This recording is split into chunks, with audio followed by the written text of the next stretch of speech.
Bismillahirrahmanirrahim. Assalamualaikum warahmatullahi wabarakatuh. Waalaikumsalam warahmatullahi wabarakatuh. Alhamdulillah wassalatu wassalam ala habibina wa syafi'ina Rasulillah wa ala alihi wa sahbihi wa man wala wattaba'a huda wa ba'd. Allahumma akhrijna min dhulumatil waham wa akrimna bi nuril faham waftah alaina bi ma'rifatil ilm wasahhil akhlaqana bil hilm. Waj'alna mimman yastami'una al-qawla fayattabi'una ahsana. Subhanaka la ilma lana illa ma 'allamtana innaka antal alimul hakim. Wala haula wala quwata illa billahil aliyyil azim. Allahumma 'allimna ma yanfa'una wa zidna ilma wa ba'd. Ini majlis terakhir. Alhamdulillah. Kita sudah membahas semua sifat wajib bagi Allah, yang mustahil, yang mungkin, yang wajib bagi Nabi, yang mustahil dan yang mungkin. Kita juga sudah membahas bahwa dua kalimat syahadat itu mencakup semua pokok-pokok keimanan yang wajib kita imani, yang berkaitan dengan Nabi, berkaitan dengan Allah, dengan Nabi, dan hal-hal gaib. Halaman 192. Setelah semua dijelaskan itu, semua sifat Allah, semua sifat Nabi, dan rincian-rinciannya, setelah dijelaskan semuanya, Imam Sanusi kemudian menutup kitabnya dengan ungkapan sebagai berikut. Halaman 192. Faqad ittadhaha laka tadammun kalimatai syahada ma'a qillati hurufiha li jami' ma yajib 'alal mukallaf ma'rifatuhu min aqaidil iman. Sekarang sudah jelas bagi kalian, wahai para pembaca, wahai umat muslim yang baca buku beliau ini, sudah jelaslah bagi kita semua bahwa dua kalimat syahadat itu mencakup apa? Semua yang wajib kita ketahui menyangkut Allah Subhanahu wa ta'ala.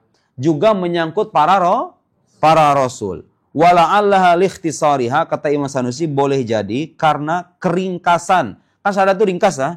Asyhadu an la ilaha illallah wa asyhadu anna Muhammadar Rasulullah. Jadi meskipun dia ringkas, ma'astimaniha ala madzakarna, tetapi dia mencakup semua yang pernah kita bahas, yang pernah kita sebutkan, yang wajib bagi Allah, yang mungkin dan mustahil dan lain-lain. Ja'alaha syar'u tarjamatan ala ma fil qalbi minal iman. Syariat atau agama menetapkannya sebagai penerjemahan atau pengejawantahan dari apa yang terpatri di dalam hati dari keimanan kita. Walam yuqbal, itu bukan walam yakbal ya, ada tipe itu. Halaman 192 yang Arabnya walam yuqbal min ahadin al-islam illa biha. Atau walam yakbal juga bisa. Walam yakbal, maksud syariat tidak menerima min ahadin al-islam illa biha. Walam yakbal apa walam yukbal? Kita lihat nas yang ori.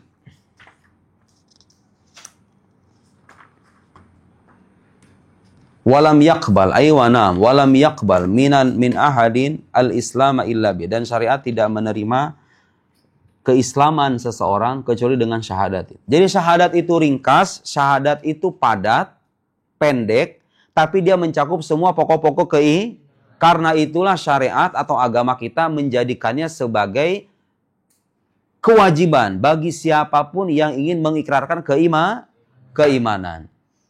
Jadi dia menjadi pengejawantahan dari keimanan yang terpatri dalam hati kita.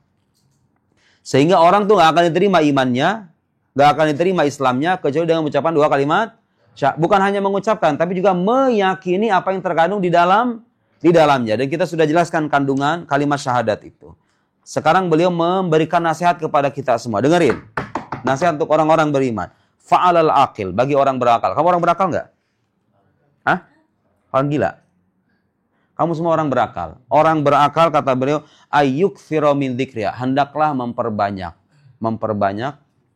ucapan la ilaha illallah Muhammadur Rasulullah sallallahu alaihi wasallam itu. Mustahdiran, sambil menghayati, sambil meresapi kandungan maknanya, limahtawat alaihi min aqaidil iman, meresapi kandungan maknanya yang mencakup pokok-pokok keimanan, hatta tamtazij ma'a ma'naha bilahmihi wa damihi, sehingga maknanya itu menyatu dengan darah dan daging. Lihat, dengerin.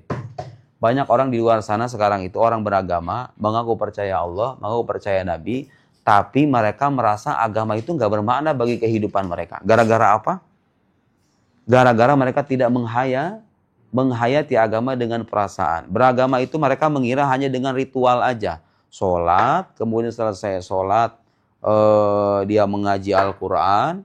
Lupa bahwa agama itu di antara sisi terpentingnya adalah mengoreksi dan menjernihkan batin. Mengoreksi hal yang buruk dari sisi batiniah kita dan menjernihkan hati kita supaya mendapatkan ketenangan, keteduhan, dan kenyamanan ketika dekat dengan Allah Subhanahu wa ta'ala.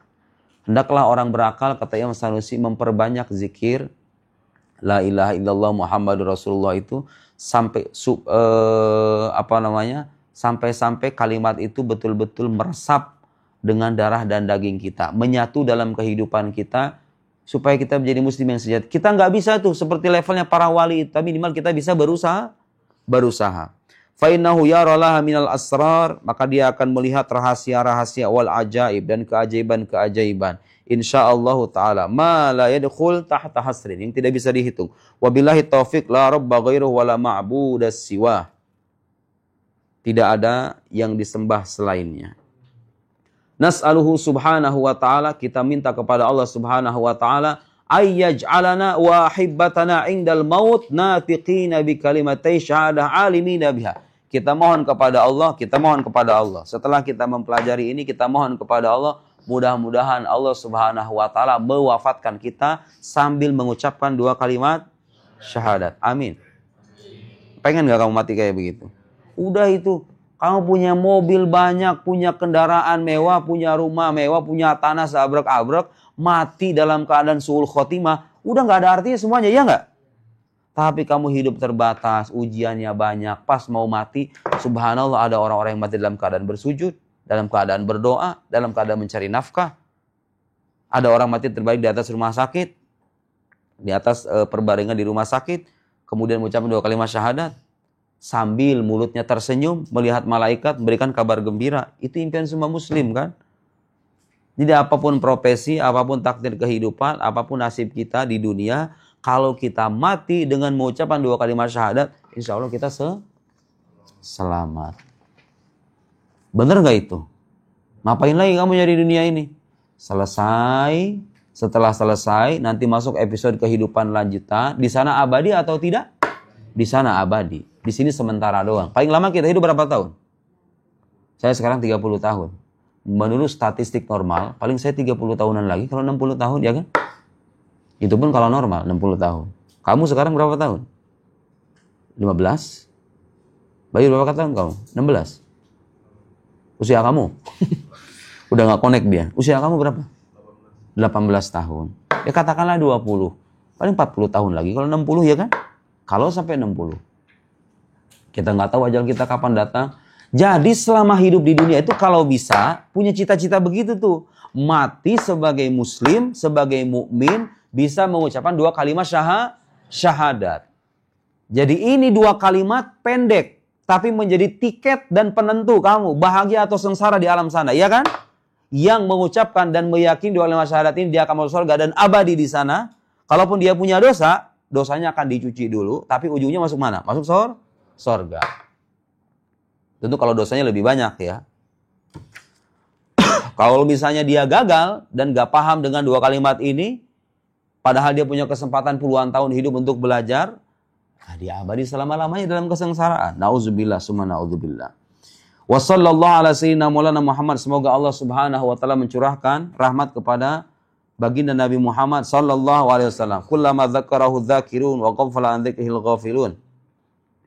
Selama yang mengingatnya itu mengingat, kullama dzakarahu dzakirun wa ghafala an dzikrihi al-ghafilun. Selama orang-orang yang berzikir itu mengingatnya dan orang-orang yang lalai itu lalai dalam mengingatnya. Maksudnya sepanjang saat, sepanjang waktu, sepanjang hayat. Semoga Allah subhanahu wa ta'ala senantiasa mencurahkan rahmatnya kepada Nabi Muhammad. Selama orang-orang yang berzikir itu ingat kepada Allah dan orang-orang yang lalai itu lalai dengan mengingatnya. Itu sepanjang waktu, ya kan? Juga kepada ashab Rasulullah ajmain, kepada para sahabat Nabi. Ingat, ajaran Ahlussunnah wal Jamaah tidak boleh berkata-kata buruk kepada sahabat. Berbeda dengan saudara-saudara kita dari kelompok Syiah. Kelompok Syiah itu punya pandangan negatif terhadap para sahabat. Karena mereka meyakini imamah yang hak setelah Rasulullah itu adalah Sayyidina Ali bin Abi Thalib. Sementara dalam ajaran kita, imam atau khalifah setelah Nabi itu siapa? Abu Bakar. Jadi orang Syiah itu punya pandangan bahwa yang berhak menjadi khalifah setelah Rasulullah itu adalah Imam Ali, Sayyidina Ali bin Abi Thalib. Jadi Abu Bakar, Umar, Utsman dan para sahabat itu mereka sudah tersesat karena nggak mendengarkan wasiat Nabi. Dalam keyakinan orang Syiah, imamah atau kepemimpinan Sayyidina Ali itu sudah diwasiatkan oleh Nabi. Otomatis kalau begitu apa? Abu Bakar, Umar, Utsman itu bukan pemimpin yang tepat bagi mereka. Bagi kita bagaimana? Baginya Ahlussunnah wal Jamaah. Semua sahabat Nabi, dari mulai yang paling tinggi derajatnya, Khulafaur Rasyidun, kemudian yang ikut peperangan Badar, yang ikut Bai'atur Ridwan, dan lain-lain, termasuk orang-orang awam dari kalangan sahabat. Jadi sahabat itu berderajat ya. Ada yang diantara mereka yang jadi ulama, ada yang jadi orang awam. Tapi seawam-awamnya sahabat, itu nggak akan bisa nggak akan bisa dikalahkan derajatnya oleh orang-orang di bawahnya. Termasuk para wali. Syekh Abdul Qadir Jilani, Syekh Abdul Hasan As-Sazuli, itu wali-wali besar.